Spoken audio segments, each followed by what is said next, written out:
안녕하세요. 일상의 소소한 아름다움을 발견하는 언니 스토리맘입니다.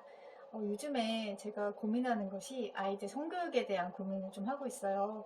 그러니까 저희 아이들은 그렇게 어리지는 않지만 일단 이제 5학년 여자 아이도 있고 또 2차 성징도 나타나고 또 고등학교 되는 아이도 있잖아요. 그래서 중학교 때 조금씩 제가 그런 얘기를 하긴 했는데, 제가 예전에 살던 동네에 옆집에 사시는 굉장히 고상하시고 또 아이들과의 관계도 너무너무 좋은, 아, 나 진짜 저렇게 기르고 싶다라고 생각하는 그런 되게 멋진 분이 계셨어요.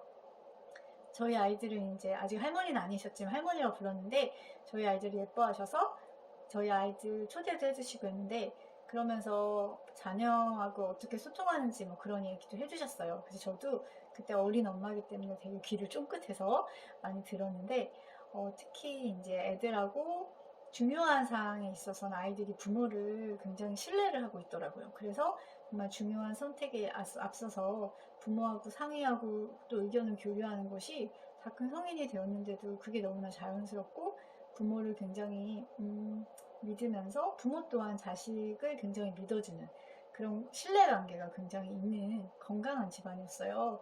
그리고 부모가 절대 집착하고 이런 게 아니라 독립적으로 기르시고 참 멋지다라고 생각을 했는데, 그분이 하신 얘기가 자기는 자녀들하고 일상 중에 성적인 이야기도 되게 서슴없이 편안하게 이야기를 많이 했다고 하더라고요. 그래서 뭐 아들하고도 중고등학교 때도 이야기도 하면서 그게 어색하고 그런 게 아니라 그냥 일상 중에 많은 대화 중에 그 부분도 있었다는 얘기를 했어요. 저도 그게 좀 인상이 깊었는데, 저도 또 작년에 또 그때 몸이 좀 안 좋아서 아는 분께 그때 뭐 한의원 그런 데를 갔었는데, 그분도 이제 연세가 드신 분이었어요. 근데 그 부분을 또 얘기를 해주시더라고요. 또 아들이 뭐 자위행위 같은 거는 어떻게 하고 있고 횟수나 그런 것도 부모가 아는 것이 필요하다라는 얘기를 해주셔서, 저도 그때 잘 모르다 보니까 그러니까 뭐 그냥 대충은 알고 있었지만 그거에 대해서 아이하고 막 깊이 얘기를 하거나 그러진 않았었거든요. 그냥 한두 번 얘기하고 또 아빠가 얘기해 주는 것이 다였는데, 그래서 저도 그걸 계기로 조금 더 수면 위로 그런 부분들을 또 일상 중에 대화하는 식으로 좀 바뀌었던 것 같아요. 그래서 최근에는 뭐 자위행위에 대한 얘기도 하지만 또 동거나 동성애 이슈 같은 얘기도, 이제 그게 뭐 이렇게 막 각 잡고 얘기하고 이런 것보다는 이제 부모가 뭔가를 뭐 가르쳐야 된다, 주입시켜야 된다, 뭔가 교육을 해야 된다 하면 굉장히 부담스러운데, 그냥 대화라고 생각을 하는 게 참 좋더라고요. 아이의 생각을 듣고 싶다. 근데 물론 내가 뭐 생각하는 그런 가치나, 또 저도 이제 보수적인 그런 부분도 있고 또 기독교적 배경도 있기 때문에, 또 어떤 이제 뭔가 제가 생각하는 부분은 있지만 그런 것들을 일단 내려놓고 아이의 의견이 너무 궁금한 거예요. 아이의 생각. 지금 자라나고 있는 아이가 어떤 것들에 의문이 있고 그거에 대해 어떻게 생각하는지가 너무 궁금했었어요. 그래서 그 얘기를 이제 물어보면서 되게 좀 아이의 생각이 좀 신기하고, 또 아이가 이제 궁금한 것들도 막 물어보더라고요. 그래서 되게 지금은 자연스러워졌어요. 편안해지고. 그리고 제가 이제 제 부모는 자꾸 자기 의견을 자꾸 강요하려고 하는 거를 조금 내려놔야 되더라고요. 그래야지 대화가 되고, 또 아이 또한 정말 이제 엄마 아빠에게 어떤 이야기를 하더라도 내가 뭐 비난받거나 또 내가 막 이렇게 얘기를 꺼내지도 못하는 상황에서는 이제 입을 닫게 되고 대화가 단절되는 그런 과정들을 보게 돼요. 근데 부모가 정말 들어주려는 마음, 그리고 아이의 의견을 좀 이해하려고 하는 마음, 그런 것들이 있다면 아이 또한 이런 대화를 그렇게 싫어하지 않더라고요. 우리 큰아이 같은 경우도 자기는 되게 중요한 상황이, 그러니까 엄마 아빠한테 자기는 처음으로 얘기를 하고, 또 성적인 그런 궁금증이나 이런 것도 처음에는 좀 민망했지만 얘기를 계속 들으니까, 얘기를 할 수 있으니까, 얘기를 본인이 할 수 있고 또 대화가 되니까 자기는 참 좋은 것 같다라고 얘기를 해주더라고요.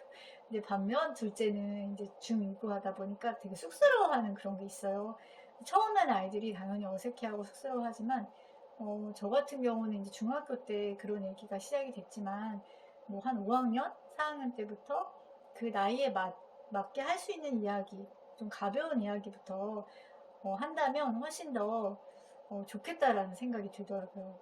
그리고 뭐 성은 또 아름다운 거기도 하고 되게 중요한 부분인데, 이제 부모가 아닌 다른 경로로 그거에 대해서 접하는 게 오히려 더 위험하다는 생각이 들고, 또 아이의 의견을 일단은 들어주면서 또 자꾸 거기에 대해서 이제 반론을 제기하고 가르치려고 하는 것들을 일단 좀 내려놓는 게 필요한 것 같아요. 아이는 아직 생각이 딱 고정된 게 아니라 그냥 이제 막 생각하면서 여러 가지 것들, 가능성, 또 의문들이 막 있는 시기.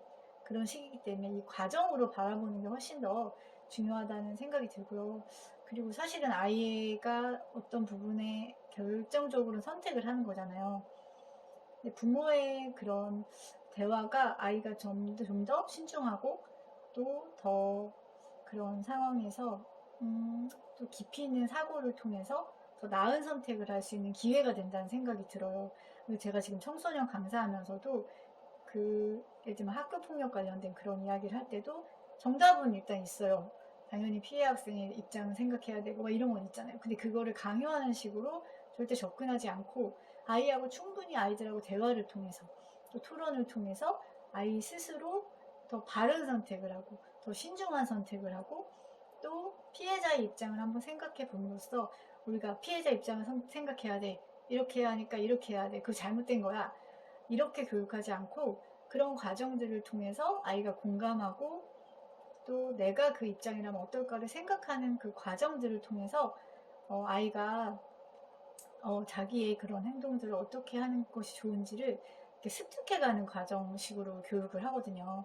근데 저는 그게 참 좋다고 생각이 들고, 저도 되게 좀 아이들한테 열린 태도가 있다고 생각을 했었어요. 그리고 수용적이고, 또 아이의 의견에 이제 막 뭐라고 하거나 그런 것들이 되게 없다고 생각을 했었는데, 그 과정을 이제 밟아가면서, 아, 나도 굉장히 가침 판단을 은연중에 말을 하는 사람이구나. 그런 거를 제가 많이 깨닫고, 그거를 조금 더 수정하면서 또 아이들이 편안하게 자기 생각을 이야기할 수 있는 그런 분위기로 이제 바꾸는 그런 과정들을 배웠거든요. 참 유익한 시간이었는데, 그것도 성교육에도 해당이 될 것 같아요. 그러니까 부모가 자기가 생각하는 그 가치를 말로 또 강요로 그 아이를 선택하게 할 수는 절대 없고요. 그 아이의 선택이기 때문에. 그렇지만 그 과정들을 통해서 다양한 가능성들을 보게 하고 아이가 그런 상황에 맞닥뜨렸을 때 더 바른, 더 좋은 선택, 아이에게 또 타인에게도 더 건강한 선택을 할 수 있도록 생각하는 훈련을 하는 것. 근데 그게 부모와의 대화를 통해서 풍성해진다라는 생각이 들었어요. 그래서 물론 이제 소그룹으로 해서 뭐 그런 성교육 강사를 이렇게 불러서 하는 교육도 필요하지만 부모가 해줄 수 있는 교육이 또 따로 있더라고요.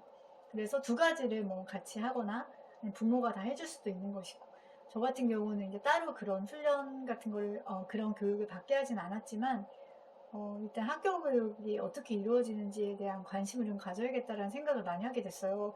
일단 아이가 어느 정도 알고 있는지, 그리고 또 우리 때와 이제 지금 아이들 세대는 굉장히 다르잖아요. 생각보다 많은 것들을 알고 있을 수 있잖아요. 그렇기 때문에 그런 부분에 조금 더 관심을 갖고 또 부모가 해줄 수 있는 그런 대화. 네, 그러니까 여기서는 성교육이라고 했지만 아이의 생각을 충분히 들어보는 그런 시간을 갖는 것 자체가 저는 그 과정이 굉장히 의미가 있다는 생각이 들어요. 네, 언니 스토리맘이었습니다.